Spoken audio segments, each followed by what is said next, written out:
Thanks for joining us. I'm Jonathan Martinez. Jonathan Joss was best known as the voice of John Redcorn on King of the Hill. Police say he was killed by a neighbor last night on the south side. News 4 San Antonio's Karina Hollingsworth joins us now after speaking with some of the people who last saw him before his death.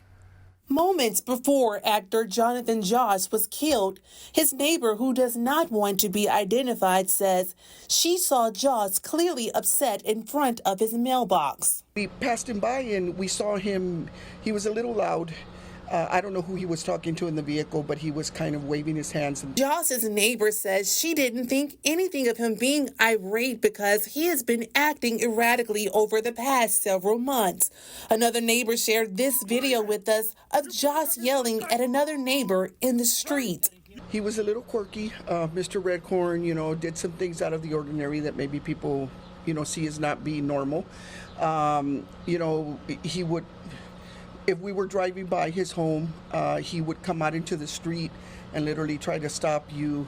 He would yell, I don't know if he felt in his mind that that area was his and no one had a right to go through it. The neighbor referring to Joss by his best-known character, John Redcorn of King of the Hill. Just moments later, the neighbor says she saw Joss yelling in the street. He was shot in front of his mailbox. Police arrested his neighbor, Sigfredo Alvarez for his murder. A man who saw Joss at the ATX TV festival in Austin on Friday says the actor said something that took everyone at the festival by surprise. He said, my house was burned down. I'm from San Antonio.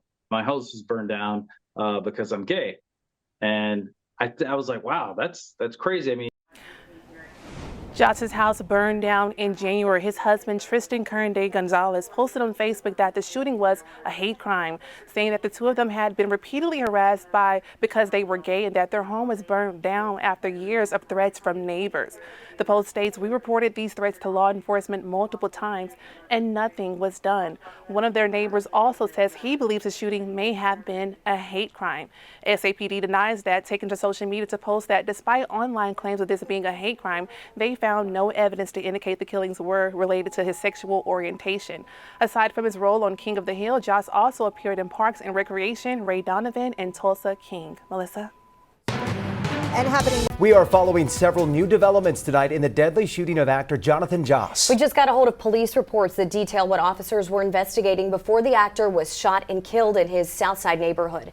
Joss was best known as the voice of John Redcorn in the long-running Fox animated series King of the Hill. He also made appearances as Ken Hotate on the NBC show Parks and Rec, those two popular roles defining his professional life in Hollywood. And we've been working to find out more about his life here in San Antonio along Dorsey Street on the south side. News 4 got a hold of several police reports today, painting a picture of some very erratic and dangerous behavior. The News 4 I-Team's Jordan Elder is live at the site of the shooting to start our team coverage. Jordan, tell us what those reports are saying. Well, Mandy and Jonathan, these reports show police were heavily involved in this neighborhood and with Jonathan Joss. Some of these reports show neighbors saying that they saw him with a crossbow on multiple occasions, and that includes Sigfredo Ceja Alvarez, who is now accused of killing Jonathan Joss. Disturbances, welfare checks, and mental health calls. Police visited actor Jonathan Joss's home more than 60 times since the beginning of 2024. Neighbors were very familiar with what they call a long-standing feud between Joss and Sigfredo Ceja Alvarez, the man now charged in his murder. They would back and forth, say things to each other. Joss and his husband, Tristan Gonzalez, have said threats were repeatedly made toward them because of their sexual orientation. But neighbors tell us threats were being made both ways. Alvarez reporting Joss would threaten him too. He would say that, he had been threatened by him and that, he would show him a gun every once in a while. He would throw things over his fence. Joss was reportedly at the site of his former home to pick up mail. The house burned down in January, which we also see in the calls for service. In a post, Gonzalez implied that this was related to sexual orientation. Quote, "That home was burned down after over 2 years of threats from people in the area who repeatedly told us they would set it on fire." But when Joss spoke to reporters back in January, he said the city shut off power to his house. It's been so cold lately that my partner and I have been doing a fire inside to stay warm. The San Antonio Fire Department did open an investigation, but we're told today that the case has since been closed. We've requested the documents from that investigation, and we've asked the fire department if they can say for sure whether that fire was arson or if it was accidental. We'll let you know when we hear back. For now, reporting live, I'm Jordan Elder. In all, police were called to Joss's home more than 60 times in the past year and a half. Here's a quick snapshot at just a few of the calls. On March 23rd of last year, police were called to the home over a dispute over a vehicle. On May 24th, police were called for reports of shots fired. Responding officers said they heard shots when they got there, but nobody was found to have been shot. On July 9th, officers were back at the house, this time investigating reports that someone had a crossbow and was pointing it at people. The crossbow was confiscated by police. We've also confirmed that the city's Dangerous Assessment Response Team, or DART, was involved in the property where Joss and his husband were living. The DART team first got involved in July of 2024, as they do with properties that are considered to be a nuisance or dangerous. The city issued a notice to vacate the house because of its dangerous conditions. That was going to be in August. Then the city decided the home should be demolished. All of that finalized by September. But the house hadn't been torn down when a fire started this January. That took place on January the 23rd, and then the house was demolished 7 days later. We also found out today the man accused in the crime has posted $200,000 bond and is set to be released, but there will be some terms. He's under full house arrest, subject to drug and alcohol testing. He is prohibited from having any firearms, no guns. He has a court hearing set for August 19th. We've also uncovered new audio from the day of the shooting in which Joss died. That audio and video coming from a security camera at a home along Dorsey Street where that shooting happened. Take a listen. No está. Sí, no está. No está la troca.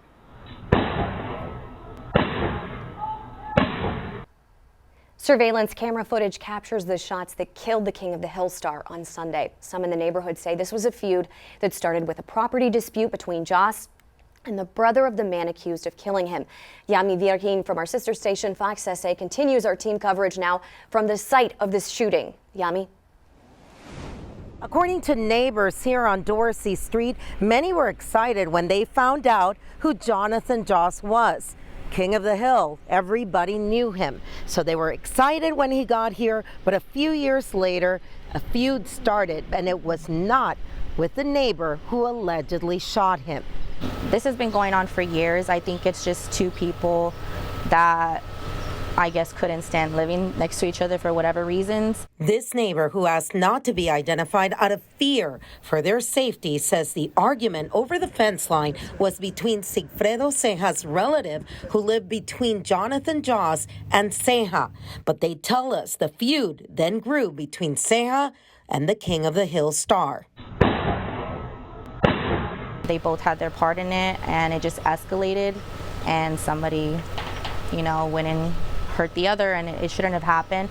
I don't think it should be turned into a hate crime, though, because now it's affecting the entire neighborhood, and we're all being looked at as we were harassing Jonathan and his husband because they were homophobic, and that's not the case at all. Coming up at 6 o'clock, some are calling this a hate crime. We speak to a former DA who tells us what the threshold is for that to be considered in this case. Reporting from the South Side, Yami Virgin, News 4 San Antonio. The official King of the Hill Facebook page posted a message today about Joss's passing. The show's creators saying, quote, "His voice will be missed. We extend our deepest condolences to Jonathan's friends and family." We have the latest tonight on the deadly shooting of King of the Hill actor Jonathan Joss. Joss was shot and killed off Dorsey Street on the city's South Side Sunday night. Joss was best known as the voice of John Redcorn in the long-running series King of the Hill. And right now, a memorial is growing near the site where Joss was killed. Fans have been placing candles and flowers there all day. And tonight we are also taking a closer look at police reports revealing a feud between Joss and the man charged with murder. Sigfredo Ceja Alvarez is set to be released from jail after posting a $200,000 bond. Alvarez will be under house arrest and subject to drug and alcohol testing. Also, we're told he can't have any guns. Alvarez's next court hearing is set for August the 19th. Joss's husband says they were targeted because of their sexual orientation. San Antonio police say right now there's no evidence Joss's death was the result of a hate crime. Neighbors tell News 4 that Joss and Sigfredo Ceja Alvarez had been fighting for years over property rights. Joss's husband, Tristan Carinda Gonzalez posted on social media that they were regularly harassed and that the harassment was homophobic. We asked former District Attorney Nico LaHood about what it would take for this case to be considered a hate crime. It would have to be the reason why they did the crime, whether it's an aggravated assault, or a murder. LaHood also says that if there's fear of serious bodily injury or death, that is in certain scenarios a justification to use deadly force. We also obtained several police reports today detailing months of disputes between Jonathan Joss and his neighbors, some even reporting he was pointing a crossbow. The city was also closely watching the home that used to be on his property. The News 4 team's Jordan Elder details what we found. Neighbors and Joss's husband have said that tensions were brewing for years. We're going to take you through the timeline so far of some of the 60-plus incidents that took place at their address. We're going to start in June of 2024. Police were called to Joss's address because Sigfredo Ceja Alvarez reported Joss was walking outside his house with a crossbow. Alvarez told police that this wasn't uncommon and he was afraid to let his wife and kids leave the house by themselves because of those patterns. Now, about a month later, the city's dangerous assessment response team came to the house. Their job is to look at properties that are a nuisance or dangerous, and police say in that report they previously confiscated Joss's guns, and in that case they confiscated the crossbow as well. They said the house was not in good condition. In August, the city ordered that the property be vacated, and the owner agreed to have it demolished. That plan was approved in September. Then in October, the city disconnected gas and power to the home. We're going to fast forward to January now. The house catches fire. We still don't know the cause, but the damage was so bad that the city did an emergency demolition a week later. Now we're going to fast forward to this past Sunday. We're told Joss was back at the property to collect mail and ended up getting into an altercation with Alvarez. Alvarez allegedly shot him and has now been arrested. Neighbors are still filling in the blanks in this timeline, saying the threats were hurled back and forth for years. When we get more details about what happened in these gaps, we'll let you know. I'm Jordan Elder in the studio. And you can read the police reports in their entirety at news4sa.com. We also have a closer look at the neighbors' alleged feud right now on our YouTube page. So while police are not calling Joss's death a hate crime, his husband posted on Facebook that the suspect yelled homophobic slurs at them during the shooting. Let's go to News 4 San Antonio's Karina Hollingsworth now. She's speaking with members of the LGBTQ community who say this worries them. June 1st, happy Pride, horrible. Horrible. It is unexcusable. Jonathan Joss was murdered on the first day of Pride Month. He had claimed he had been targeted for being gay. What happened to Mr. Joss, to tell you the truth, is something that is eye-opening for us because considering that San Antonio is very progressive compared to a lot of cities in the state of Texas, being that there is incidents that still happen like this makes us more aware that it could happen anywhere. David Joseph Gomez is the co-owner of 360 Queen Entertainment, a drag production company here in San Antonio. Joss's murder makes him think twice about holding his partner's hand or showing affection in public. Hesitation comes with safety. It's never embarrassment. It's never a place of being resentful for being gay. It's a time for safety for me. Iridescent says Joss's murder has her feeling uneasy. She has not felt targeted in the city, but says that has not been the case in more rural areas. Just getting called the F slur and dirty looks I can deal with, but it's like being called queer in a derogatory way is not necessarily the most fun. So far, San Antonio police say the killing does not meet the definition of a hate crime. The records show officers responded to Joss's home on the south side 66 times since September of 2023. 13 of those calls were for disturbances with a neighbor. Attorney Andrea Matos says hate crimes are difficult to prove because they require hard evidence the hate existed. I absolutely think that they're on the rise in San Antonio, and I think it's disgraceful that that's the society that we live in right now. But I definitely start to see more and more, phrases that are being used, like I said, about racism and homophobia and anti-Semitic statements that are being made across San Antonio and across, cases that I'm seeing.